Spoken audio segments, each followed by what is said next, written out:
the chief on the scene was afraid of risking officers' lives. Republican Congressman Tony Gonzales, who represents the city of Uvalde, is joining us now to talk about all this. Thank you so much for being with us this morning, Congressman. Good morning, Vlad. So let me get your thoughts on this new footage showing that it took law enforcement 77 minutes to breach the classrooms and stop the gunman. Of course, the question that a lot of the parents and families in Uvalde are asking, could lives have been saved during those minutes? Yeah, many of us are looking back to see what could have been different. And I know these law enforcement officers personally. I've spoken with them before. I've spoken with them afterwards. Many of them have, in some cases, their own children were in that room, or their cousin or a relative or a neighbor. So everything I've been told is minutes, literally 3 minutes after the gunman entered, he was engaged. As far as what was the delay was, it was a steel door. It was locked. They did not have the tool in order to open it, if you will, either forcefully or the keys. And it took them that long to find the keys to get in there. One of the stories that isn't making it out, that officer, Lieutenant Javier Martinez, that first engaged that gunman, he was there. He entered the room, when they breached. And then afterwards, there was all these copycat threats. So here he went through this whole ordeal, and he goes down to the Uvalde High School to make sure that the high school was protected. Border Patrol went to elementary schools and other things too. There's a lot of things we need to learn from this, but I will say there were a lot of heroic people that day as well. So I want to ask you about gun legislation. You voted no on the Democrats' Protecting Your Kids Act. It includes raising the age to purchase semi-automatic rifles from 18 to 21. I see on your Twitter feed that you posted, listen, I represent the people of Texas, and the people of Texas don't want more restrictions.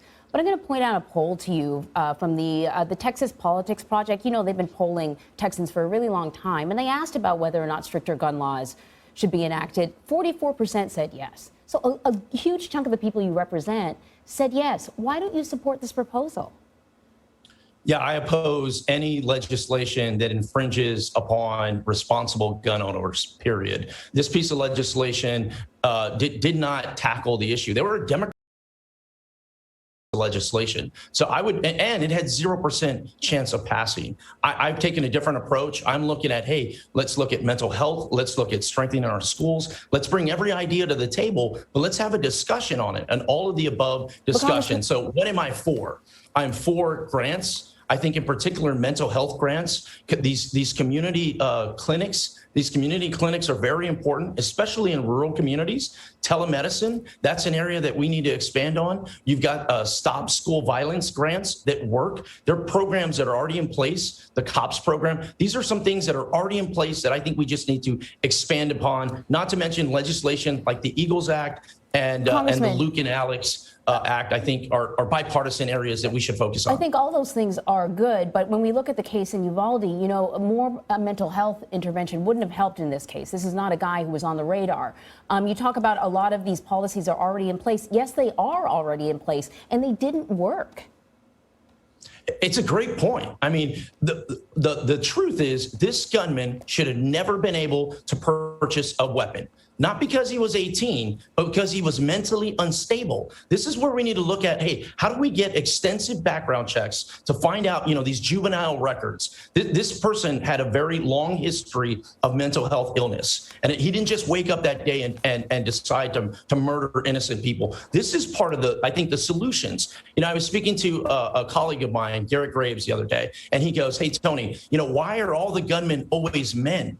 Why aren't we researching why that's the case? So I think that's an opportunity. Let's put some dollars into researching why aren't women shooting up schools? And what is the difference there?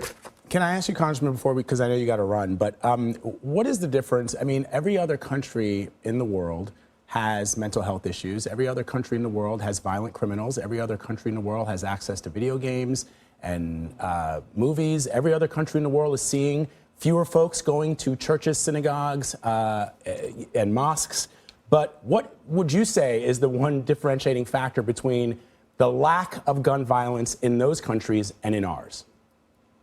Yeah, I mean, I think that's a hard question to answer. I think that's what everybody should be asking, is to go, hey, let's focus on that. I think what I don't want to do is I don't want to infringe upon responsible gun owners. Look, my grandfather taught me how to handle a weapon as a child. You know, I joined the Navy at 18 years old. I'm 20 years old. I'm in Afghanistan handling a weapon daily. A lot of that is training. I think this is another area that we can incorporate it. But I go back to mental health. I mean, beyond the school shootings and the violence, I would argue there is a rising crisis in America in regards to mental health, whether it's depression, whether it's anxiety. COVID certainly didn't help. So I don't think we can go wrong if we decide to expand the mental health area. And I also think we can save lives. If we would identify this person had problems as a juvenile, I guarantee you no one would have wanted to sell that person a firearm. That's what we need to get preventive, not reactive.